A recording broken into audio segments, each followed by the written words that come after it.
네, 오늘 본문에 있는 이 말씀을 가지고 십자가 지고 올라가는 길, 십자가 지고 올라가는 길이라는 제목으로 하나님의 말씀을 증거하도록 하겠습니다. 오늘 누가복음 23장에 있는 말씀 여러분과 함께 살펴보기를 원하는데요. 누가복음 이제 24장까지 있죠. 이제 뭐 한 장밖에 안 남았습니다. 아마 다음 주쯤 되면 아마 이 말씀이 끝날 것 같아요. 예. 그래서 에스라 우리 또 말라기 말씀을 살펴볼 건데요. 자, 마지막까지 우리 누가복음에 있는 말씀 잘 살펴보시면서 하나님이 귀한 은혜를 받으시는 귀한 시간 되시기를 주님의 이름으로 축원드리겠습니다. 오늘 말씀 한 구절씩 보면서 한번 살펴보도록 하겠습니다. 26절에 있는 말씀 한번 읽어보겠습니다. 26절에 있는 말씀 다 같이 읽어보겠습니다. 시작. 그들이 예수를 끌고 갈 때에 시몬이라고 하는 구레네 사람이 시골에서 오는 것을 붙들어 그에게 십자가를 지어 예수를 따르게 하더라. 여러분 저기 그 알버턴 몰 그 앞에 있는 도로가 51번이죠. 그 51번 도로 쭉 이렇게 따라가지고 앞에 이게 우리 먼로 쪽으로 가는 길로 오다 보면 교회 큰 교회가 하나 있죠. 그 무슨 교회입니까, 여러분? 예, 갈보리 철치라고 혹시 아세요, 장로님? 예, 왜 멋있게 막 돼 있는 엄청 큰 교회 하나 있지 않습니까? 멋있게 돼 있는 게 아마 갈보리 처치라고 아마 돼 있을 건데 여러분 갈보리란 뜻이 무슨 뜻인지 혹시 알고 계신지 모르겠네요. 갈보리가 무슨 뜻입니까, 여러분? 여러분 이 갈보리란 뜻이 이 헬라어로 보면 골코타라고 되어 있습니다. 이게 그대로 읽으면 골코타라고 되어 있거든요. 이 골코타가 나중에 이제 라틴어로 바뀌어요. 그래서 갈바리아 리루쿠스라고 해서 갈바리아로 바뀌거든요. 이제 그 갈바리아가 저기 영어로 이제 바뀌어가지고 칼바리라고 됩니다. 그리고 원래 이제 이름이 이제 칼바리 처치인데 이 칼바리란 뜻이 아까 골코타라고 했잖아요. 이게 골고다라고 하는 뜻입니다. 그게 영어로 하면 칼바리라고 되어 있고 한국말로 하면 이제 번역할 때 갈보리, 칼바리 하면 좀 이상하니까 갈보리로 이렇게 번역을 한 거거든요. 그래서 갈보리라고 하는 뜻은 골고다라고 하는 뜻하고 같은 말이고 골고다의 뜻이 뭡니까?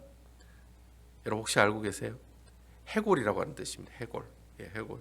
그러니까 여러분 갈보리 교회는 원래 이름이 뭐라고 얘기하는 겁니까?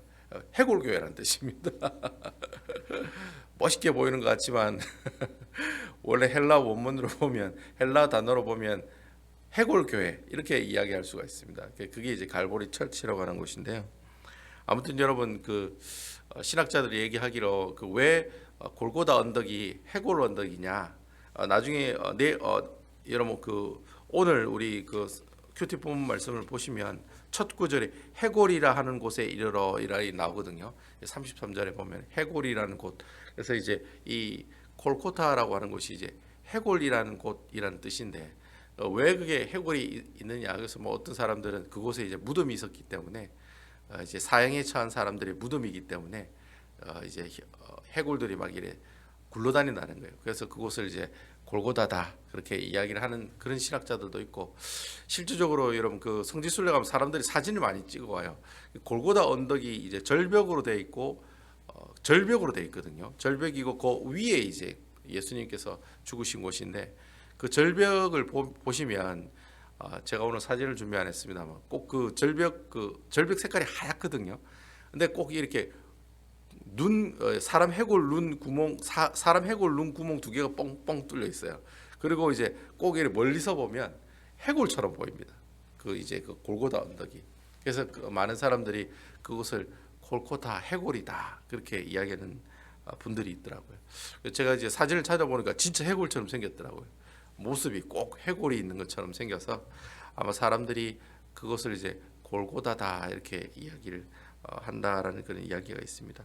아무튼 여러분 예수님께서 이 골고다 언덕에 십자가를 지고 올라가시기 전에 어디에 계셨냐면 이제 감림산에 계시다가 기도하시다가 잡히시죠. 산헤드린 공의의 사람들에게 붙잡히셔서 어디로 갑니까? 대제사장 집에 간다고 그랬죠. 안나스 대제사장 집에 갔다가 거기 있다가 이제 이 대제사장 집에서 이제 어디로 보냈냐면 로마 빌라도 총독의 집으로 보냅니다. 왜냐하니까 그 당시 그 유대인들을 사형할 수 있는 권한을 가지고 있는 사람들은 유대인들이 아니라 바로 로마 사람들이 가지고 있었기 때문에 빌라도 총독의 허락이 떨어져야 예수님을 죽일 수가 있어요. 그래서 이제 사내들인 공회에 있다가 안나스 집에 있다가 예수님을 다시 빌라도 총독 집으로 데려가게 되죠. 빌라도 총독 집에 데려갔지만 뭐 빌라도가 물어봐도 그래 별 죄가 없거든요. 그렇게 있다가 이제 이 그 빌라도 총독이 머리를 써서 이 헤롯 안디바에게 보냅니다. 여러분 헤롯 안디바는 이제 그 당시 갈릴리 지역을 담당하는 분봉왕이었거든요. 예수님이 갈릴리 지역 출신이다 보니까 야, 이 사람 죄가 없다고 생각하는데 이 사람이 갈릴리 출신이니까 갈릴리에 있는 왕이 다시 판단해 보라 이렇게 하고 헤롯 안디바에게 다시 보냈다는 거죠. 근데 헤롯 안디바가 예수님을 아무리 봐도 죄가 없거든요. 뭐 사람들이 뭐 여러 가지 죄가 있다고 얘기하지만 실질적으로 로마 사람들에게 죄라는 것은 뭐 로마의 정부에 이렇게 반대하는 그런 운동을 한 사람들은 로마 사람들이 아주 이렇게 심하게 벌을 가지만 그런 의도가 전혀 없다는 거죠. 뭐 예수님께서 이 33년 3년 동안 공생의 사회 가실 때 이래 뭐 로마 정부를 타파하자 정부는 물러가라 이런 정치적인 행동을 하나도 안 하셨거든요. 그냥 단지 하나님 나라를 증거하시고 하나님의 복음을 증거하셨을 뿐이지 뭐 로마 정부를 전복하자 너희들은 물러나라 뭐 이런 데모로 한 적이 없다라는 거예요. 그래서 헤롯 안디바도 봐도 예수님이 죄가 없으니까 그냥 예수님을 놀리고 조롱 입히는 뭐 광대옷을 입히고 예수님을 막 조롱하죠. 조롱해서 다시 누구에게로 보내냐면 다시 빌라도 총독에게로 보냅니다. 빌라도 총독이 이제 헤롯 안디바가 죄가 없다고 다시 보내니까 이 빌라도 총독이 곤란해지는 거예요. 헤롯 안디바가 이 예수님을 처리하기를 원했는데 헤롯 안디바가 다시 빌라도 총독에게 보내니까 빌라도 총독이 야 그러면 이 예수라고 하는 사람 그냥 때려서 그냥 석방시키자 이렇게 얘기를 하니까 유대인들이 뭐라고 얘기합니까? 아니다. 십자가에 못 박혀 죽이자. 그렇게 계속해서 요구를 하더라는 거예요. 결국 그렇게 유대인들이 강하게 요구를 하다 보니까 이 빌라도 총독이 결국에는 유대인들의 뜻대로 그래 너 마음대로 해라 이러면서 예수님을 십자가 처형에 이렇게 내어놓는 허락하는 그런 모습들을 우리가 성경을 통해서 볼 수가 있다라고 하는 거죠. 왜 빌라도 총독이 이 예수님을 죽이라고 이래 내줬냐면은 원래 이 빌라도 총독은 로마 사람이잖아요. 로마 사람들은 로마에서 정치하는 걸 좋아하거든요. 근데 사실 여러분이 이스라엘 예루살렘 땅은 로마 제국의 제일 끝에 있는 곳이에요. 그 변방이에요, 변방. 그러니까 여러분 사람은 다 저 어디게요? 서울 가서 정치 생활하고 싶지. 저 그 구석에 저 뭐 거제도, 제주도 이런 데 가서 정치하고 싶겠어요? 안 하고 싶겠어요? 안 하고 싶다는 거예요. 뭐 저는 강원도 산골이나 이런 데 가서 정치하고 싶겠어요? 아니라는 거죠. 자기가 빨리 로마에 가서 정치하고 싶은 그런 생각들이 많은 거예요. 그러니까 빌라도 총독도 이제 이스라엘 변방 지역에 왔지만 이곳에서 어떻게 해요? 잘 이렇게 인사고과 점수 잘 올려가지고 로마 황제의 부름을 받아서 로마에 가서 어떻게 해요? 한 자리 하는 것이 이 빌라도 총독의 소원이라는 거죠. 그래서 이렇게 총독으로 간 사람들이 이 다 그 공무원 인사고과 점수를 다 매기거든요. 로마 정부에서. 그러니까 그 인사고과 점수가 제일 높은 케이스가 어떤 케이스냐면 자기가 관리하고 있는 지역에 소동이 일어나지 않으면 인사고과 점수가 최고로 좋아요. 그러니까 빌라도 총독이 예수님 때문에 지금 유대인들이 어떻게 할 것 같습니까? 데모를 할 것 같거든요. 왜 예수를 죽이지 않느냐? 예루살렘 성 안에 있는 모든 유대인들이 다 예수를 죽이자고 하니까 만약에 유대인들의 말을 들어주지 않으면 뭐가 일어날 것 같아요? 데모가 일어날 것 같거든요. 그러니까 데모가 일어나면 나중에 빌라도 총독이 어떻게 해요? 로마로 돌아갈 수 있는 일이 없어지니까 그냥 조용히 그냥 일 끝내자 이렇게 해서 어떻게 해요? 그냥 살포시 예수님을 유대인 사람들에게 내어줬다라는 거예요. 이제 빌라도 총독이 어떻게 보면 굉장히 좀 약은 사람이라고 할 수 있습니다. 나중에 역사책에 보면 이 빌라도 총독은 로마 정부로부터 파면을 당합니다.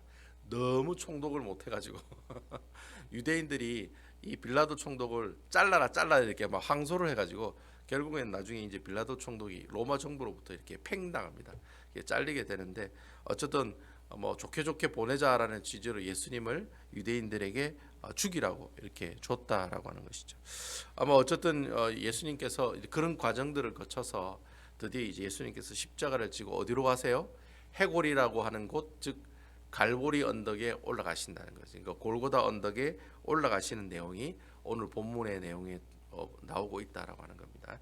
그래서 오늘 그 말씀을 보니까 예수님께서 이제 십자가를 지고 이제 가고 계시는데 아마 시몬 구레네 사람이 예수님의 십자가를 대신 들고 누구를 따랐다?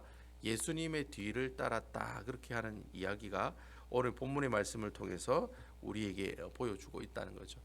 구레네라고 하는 지역이 어디냐면 아프리카에 있는 땅입니다. 북아프리카에 있는 땅입니다.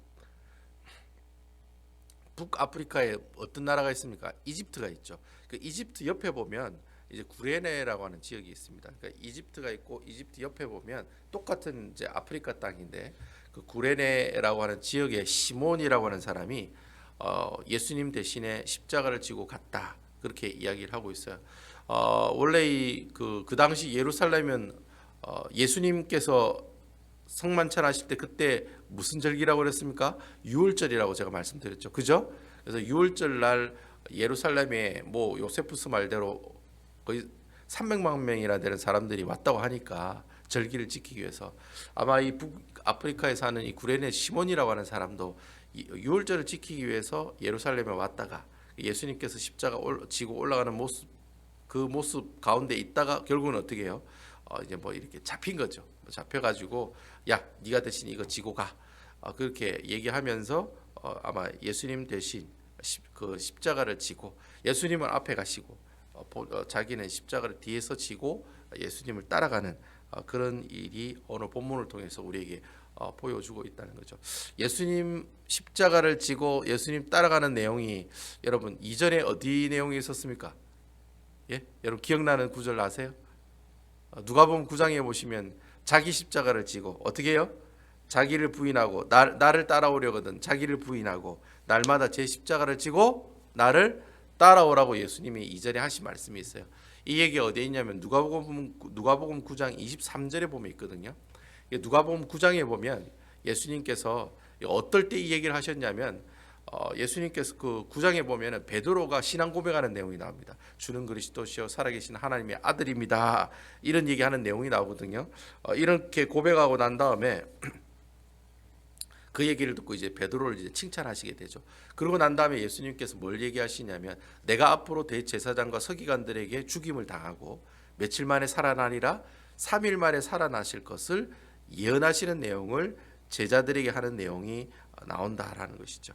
그 얘기가 나올 때 예수님께서 바로 이 얘기를 하셨다는 거예요. 그 얘기 하시고 난 다음에 내가 죽고 3일 만에 살아나리라 하고 하신 얘기가 바로 그 얘기예요. 바로 아무든지 나를 따라오려거든 자기를 부인하고 또 뭘 지고 자기 십자가를 지고 나를 따라와라. 그게 이제 앞으로 제자의 삶의 모습들이다라고 하는 것이죠.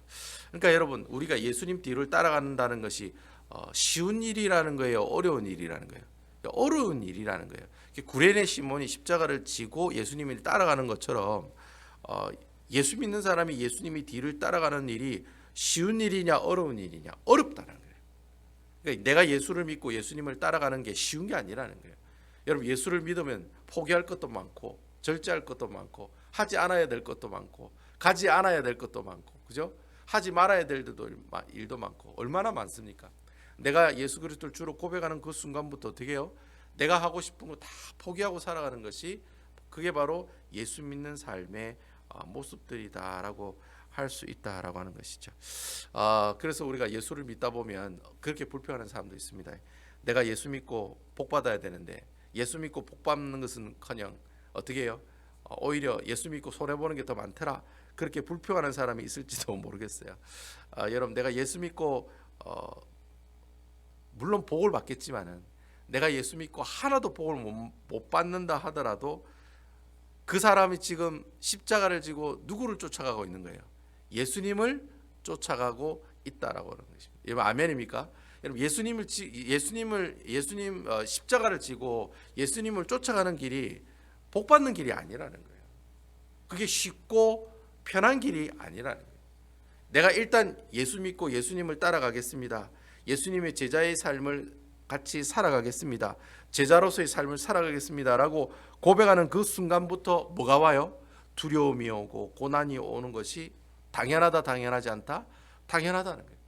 그러니까 예수 믿고 복 받는 것은 맞는데 때로는 예수 믿고 복 받는 것보다 예수 믿고 손해 보는 일이 내게 어떻게 해요? 많아질 수 있는 것이 바로 예수 믿는 사람들의 모습들이다라는 거죠. 그러니까 예수 믿는 사람은 십자가를 지고 예수님을 따르는 그 고난의 길을 두려워해야 돼요? 두려워하지 않아야 돼요? 두려워하면 안 된다.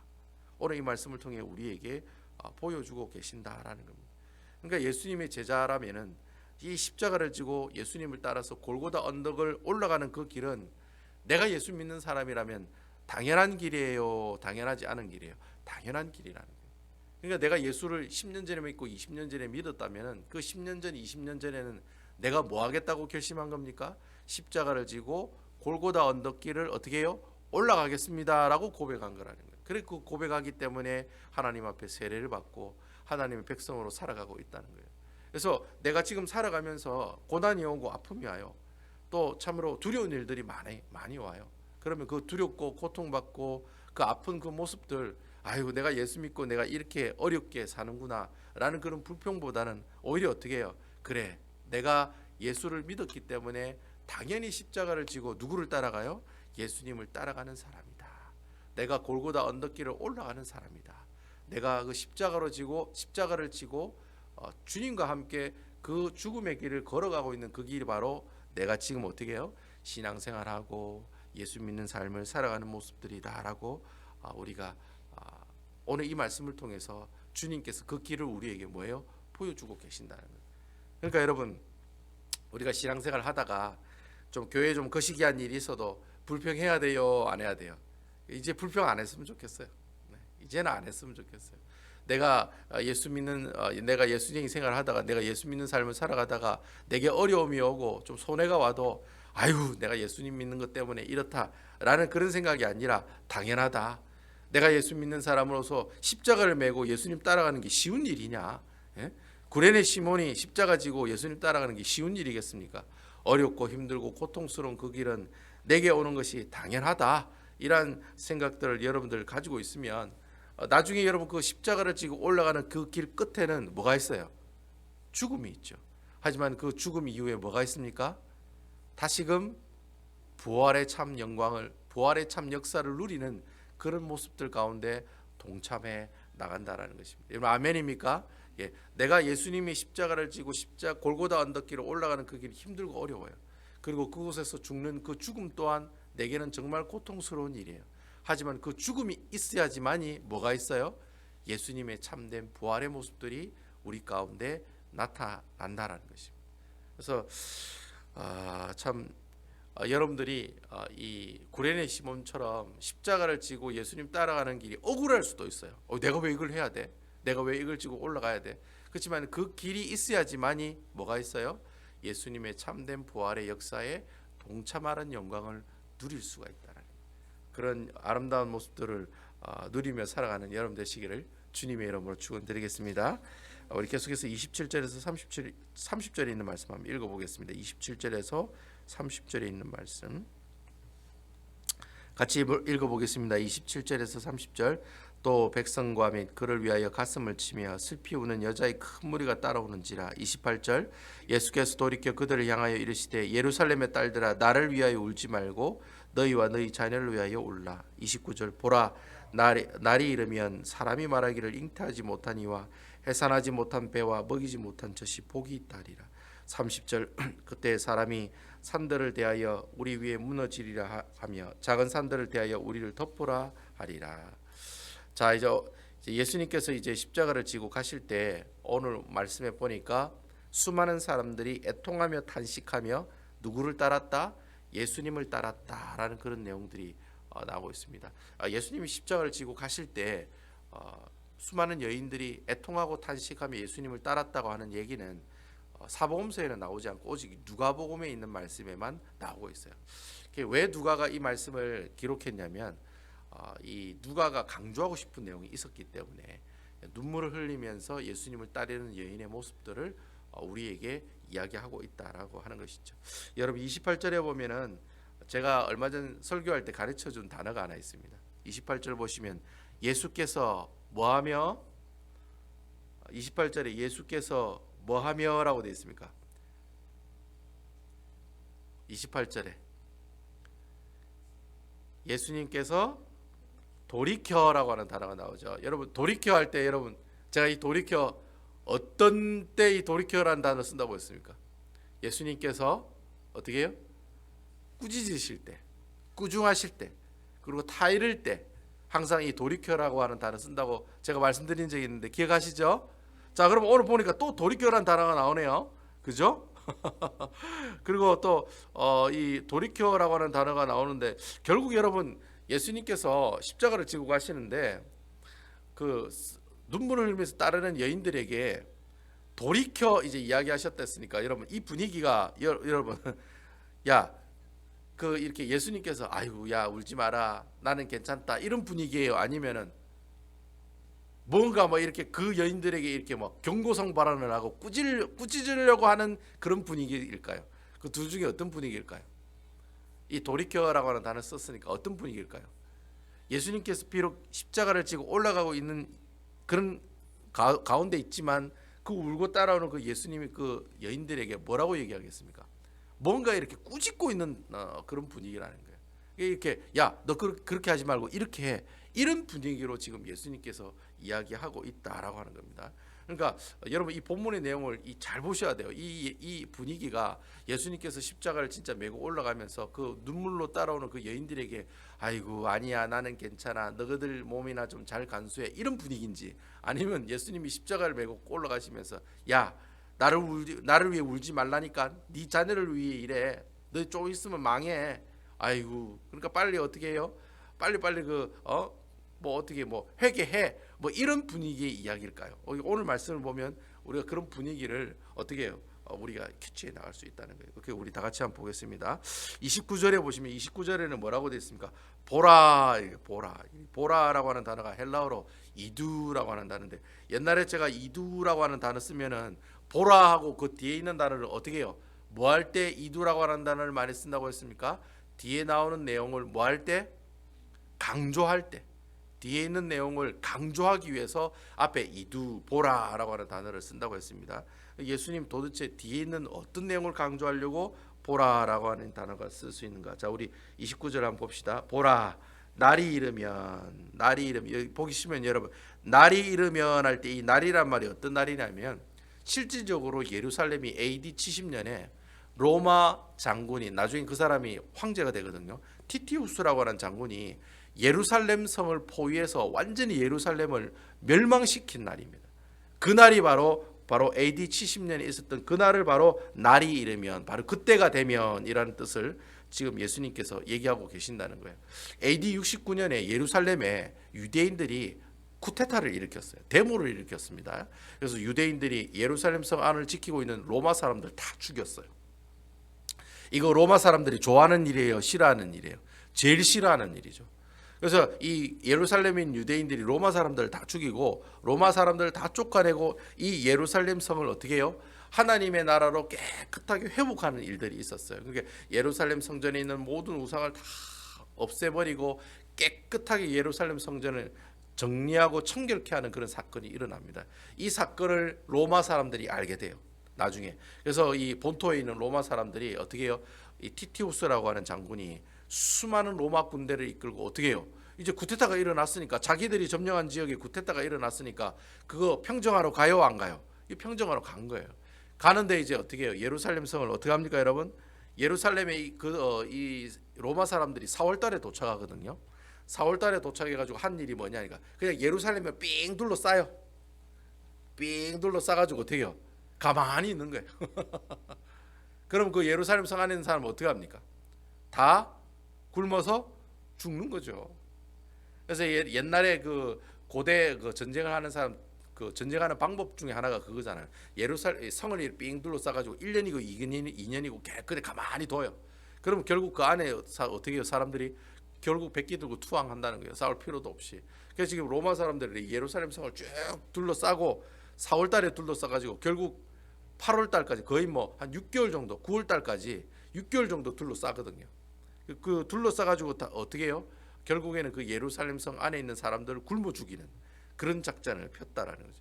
그래서 이 성 안에 점점 식량이 없어지니까 나중에 그 요세푸스의 글을 보면은 그 예루살렘 성 안에 있는 사람들의 그 처절한 상황들을 글로서 기록한 글이 있거든요. 거기에 보면은 무슨 글이 있느냐면은, 야, 우리가 식량이 없으니 오늘은 우리 자녀를 잡아먹고 내일은 누구 자녀를 잡아먹자?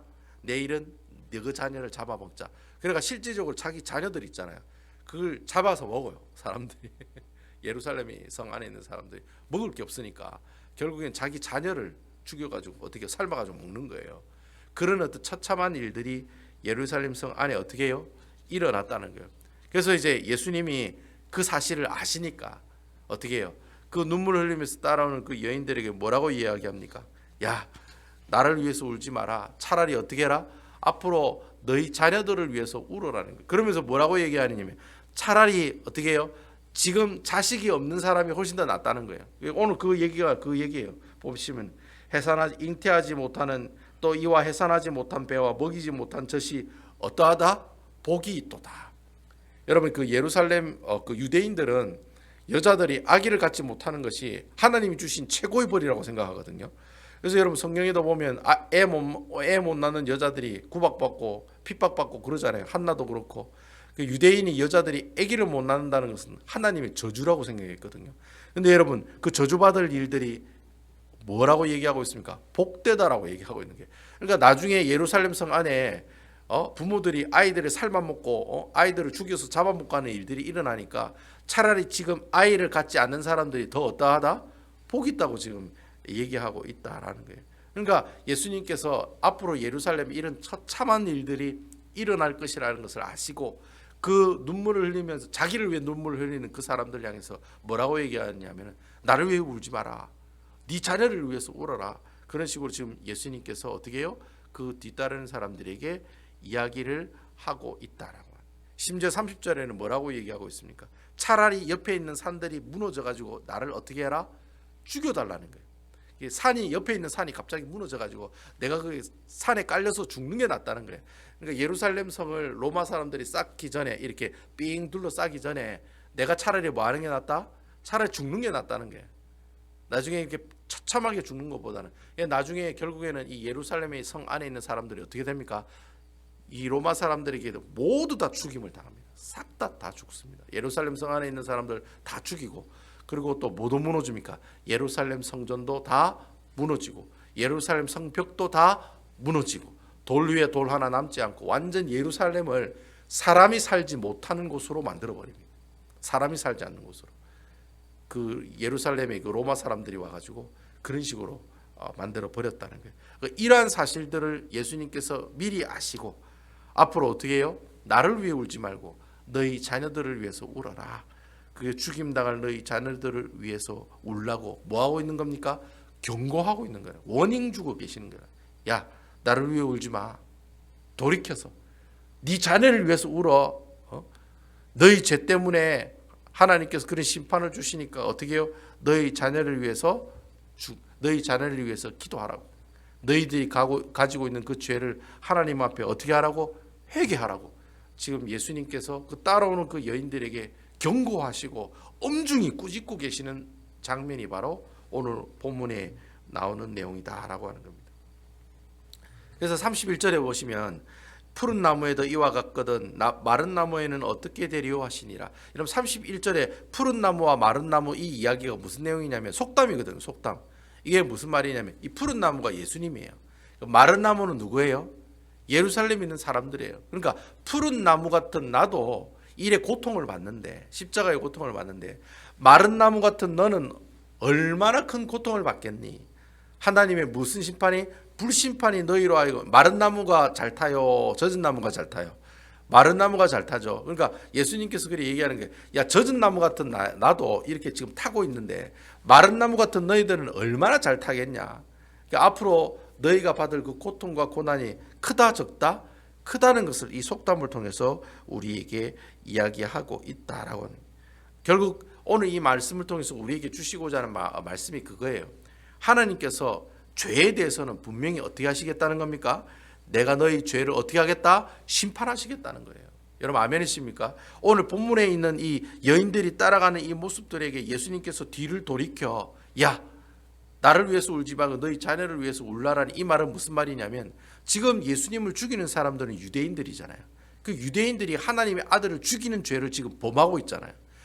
예수님을 죽이는 죄를 범하는 그 죄값을 분명히 하나님께서 어떻게 하신다? 그 죄에 대한 죄값을 분명히 어떻게 하시겠다? 너희들에게 내리겠다라고 하는 이야기가 바로 오늘 본문에 있는 말씀을 통해 우리에게 주고 계신다는 거예요. 그러니까 여러분, 예수님께서 십자가를 지시고 골고다의 언덕에 올라가는 그 분위기는 여러분 옛날에 패션 오브 크라이스트라는 영화 봤어요, 안 봤어요? 예수님께서 막 채찍에 맞으시고 십자가 지고 가시다가 막 넘어지시고 쓰러지시고 하는 거 봤어요, 안 봤어요? 여러분 그거 보면은 눈물이 나요, 안 나요? 안쓰러워요, 안 안쓰러워요? 슬프고 안쓰럽고 참 불쌍하다는 그런 느낌 많이 들죠, 그죠? 야, 예수님 진짜 아프시겠다, 얼마나 힘드실까. 그래서 여러분들 막 눈물을 흘리시고 막 그러죠, 그죠? 근데 여러분 실질적으로 그런데 예수님께서 십자가를 지고 가시는 그 길이 물론 고통스럽고 슬프고 안쓰러운 길이기는 하나, 예수님께서는 그 십자가를 지시고 골고다 언덕을 올라가는 그 길의 그 분위기가 꼭 그렇게 예수님이 나는 이렇게 고통받고 고통스럽고 힘들고 어려워요라는 그런 안쓰러운 분위기만 우리에게 주고 있느냐? 그렇지 않다는 거예요. 저는 보기에 그렇지 않다는 거예요. 그러니까 누가가 이 글을 쓴 목적이 바로 그건 거예요. 야, 예수님이 십자가 지고 올라간 길이 너희들이 생각하는 것처럼 불쌍하고 얼마나 아프실까, 얼마나 고통스러울까, 그 눈물 흘리는 길이 아니라는 거예요. 예수님께서 십자가를 지시고 올라간 그 골고다 언덕길은 어떤 길이에요? 아주 단호하신 길이라는 거예요. 무엇에 단호한 길이에요? 죄를 지으면 너희가 분명히 무엇값을 받는다? 심판을 받는다. 내가 죄를 지으면 분명히 하나님께서 어떻게 하신다? 분명히 그 죄에 대한 죄값의 심판을 주신다는 거예요. 결국 예수님께서 십자가를 지고 올라가시면서 그 뒤따르는 사람들이 얘기하고 싶은 내용이 바로 그거예요. 야, 너희들이 가지고 있는 그 죄를 어떻게 하라? 어떻게 하라는 거예요? 회개하라는 거예요. 사랑하는 제자들에게, 사랑하는 그 여인들에게 처절하게 부르짖는 예수님의 마지막 뭐예요? 라스트 워닝이에요. 여러분 우리 미국에도 라스트 워닝 했는데도 안 하면 뭐 때립니까, 여러분? 벌금 때리잖아요. 잔디 깎으라고 막 경고하다 라스트 워닝 때렸는데 잔디 아까 결국은 어떻게 합니까? 벌금 때리잖아요. 지금 예수님께서 십자가를 지시고 골고다 언덕길, 그 십자가의 길을 올라가는 그 길은 물론 사람들의 눈에는 불쌍하게 보이는 눈일지는 몰라도 예수님 입장에서는 마지막으로 제자들에게 경고하는 내용인 거예요. 야, 너희가 가지고 있는 그 죄를 어떻게 하라? 회개하라는 거예요. 빨리 회개하라는 거예요. 그래야지만이 어떻게 해요? 너희가 그 죄를 어떻게 해요? 씻음 받을 수가 있다라고 하는 것이죠. 그러니까 여러분 앞으로 예수님께서 십자가를 지시고 골고다 언덕길을 올라가시는 그 모습 보면 눈물을 흘리실 때 아이고 불쌍하다, 아이고 얼마나 힘드실까, 그것 때문에 눈물 흘리지 마시고 뭐 때문에 눈물 흘리셔야 돼요? 그 눈물 이면에 계시는 예수님의 경고를 볼 줄 알아야 된다는 거예요.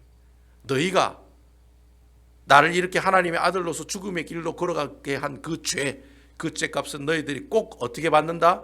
하나님의 심판으로 되갚는다라는 사실, 하나님의 심판을 받는다는 사실, 죄를 지으면 분명히 하나님께서 너를 심판하신다는 것, 이 사실을 어떻게 해요? 항상 기억하고 있는 모습들이 있어야 된다는 거예요. 그래서 예수님께서 십자가를 지시고 언덕에 올라가실 때 불쌍하다는 생각만 가지지 마시고 무엇도 생각돼야 돼요? 내가 가지고 있는 죄 또한 기억나는 사람들이 되어야 된다라는 것이죠. 내 죄 때문에 그 길을 걸어가셨구나. 나는 원래 본질상 진노의 자녀라는 그 딱지를 버리게 하기 위해서 예수님께서 십자가를 지고 올라가시는구나. 내가 더 이상 죄의 자녀로 살아가는 것이 아니라 하나님의 말씀에 순종하는 의의 자녀로 살아가게 하기 위해서 예수님이 지금 십자가를 지시고 그 언덕을 올라가고 계시는구나. 바로 이러한 마음들이 일어나도록 우리에게 이야기하고 싶어서 기록한 내용이 바로 오늘 본문에 나오는 예수님께서 십자가를 지시고 그 골고다 언덕길을 올라가는 그 장면을 이 누가가 우리에게 기록하고 있는 거예요. 그러니까 참 이 누가라는 사람은요, 예수님께서 십자가 메시고 언덕길을 올라가는 그 길도 고통의 길이요, 아픔의 길이요, 이것만 이야기하고 싶은 것이 아니라, 야, 네가 가지고 있는 그 죄 때문에 네가 망할 수 있어. 그러니까 어떻게 하라? 회개하라는 거예요. 그러니까 예수님께서는 그 십자가를 지시면서 믿지 않은 수많은 아마 따라오는 사람들 중에 예수님 제자들도 따라왔지만은 누구도 따라왔겠습니까? 믿지 않는 예수님을 죽이고자 하는 수많은 죄인들도 따라왔을 거라고요. 근데 예수님께서는 그 십자가를 지고 올라가시면서 마지막에 이 이야기를 하시면서 그 따라오는 그 믿지 않은 사람들에게 그렇게 경고하시는 거예요. 회개하라, 회개하라. 너희가 가지고 있는 그 죄를 빨리 회개하라. 회개하지 않으면 나중에 어떻게 해요? AD 70년에 예루살렘에 로마 군대가 쳐들어와가지고 너희 자녀들 다 죽일 거다. 그러니까 회개하라는 거예요. 예수님이 십자가를 메고 올라가시는 그 길은 어떤 길이에요? 회개하라고 주위 사람들에게 계속 어떻게 해요? 광고하시고 보여주시고 이야기하시는, 몸으로 우리에게 보여주시는 한편에 뭐와도 같다? 설교와도 같다는 거예요. 설교. 저는 그렇게 생각해요. 예수님이 십자가를 지고 골고다 언덕길을 올라가시는 길은 설교하시는 거예요. 설교하시는 거예요. 회개하라, 회개하라. 회개하지 않으면 내가 지고 가는 이 십자가를 너희들도 지고 어떻게 해요? 죽임을 당한다. 십자가를 지고 가는 나를 어떻게 하라? 믿으라. 그래야지만이 너희가 무엇에 동참할 수 있다? 예수님의 부활의 역사에 동참할 수가 있다. 예수 믿고 어떻게 해요? 복 받는 사람이 되라. 예수 믿고 어떻게 해요? 하나님의 자녀가 되라. 그런 무언의 행위를 하고 계시는 것이 바로 예수님께서 십자가를 지시고 골고다 언덕길을 올라가는 모습들이다라고 하는 거예요. 나중에 여러분들이랑 같이 성지순례 한번 가봤으면 좋겠어요. 우리 장로님 연세가 많으시지만 같이 성지순례 한번 가봤으면 좋겠어요. 가서 우리 성도들하고 같이 가가지고 이 십자가의 길, 예수님께서 십자가 메고 가신 길들이 있거든요.